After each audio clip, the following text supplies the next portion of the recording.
Do you know what affirmative action is? I've definitely heard it.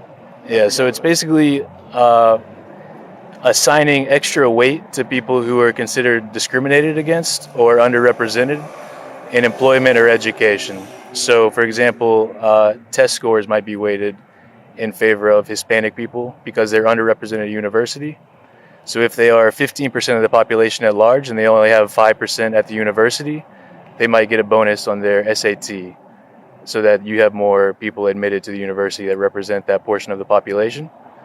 So, if there was a referendum tomorrow that proposed to abolish affirmative action and just have it solely weighted on test scores and GPA and that kind of thing, would you be in favor of that or no? Would you vote yes or no?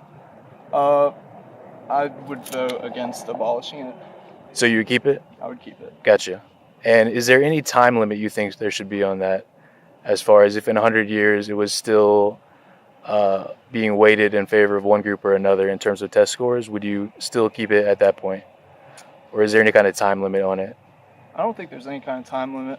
I think if all ethnicities are represented evenly, then they can abolish it. But until then, Gotcha. So if it extended into athletics, would you be in favor of that? how so? So, for example, if the football team was underrepresented in Asians, say there were 10% Asians at the school, but there are only 1% of Asians on the football team, do you think it should be weighted in favor of making the football team more equally represented? Well, that's a tough one, actually. Now I can see how that applies to academics. Yeah. Based on performance. That's a tough one. I don't know. Do you think it's possible that Asians are predisposed to not necessarily be as good at all sports? No. So everyone's has equal potential in all sports, say basketball or football?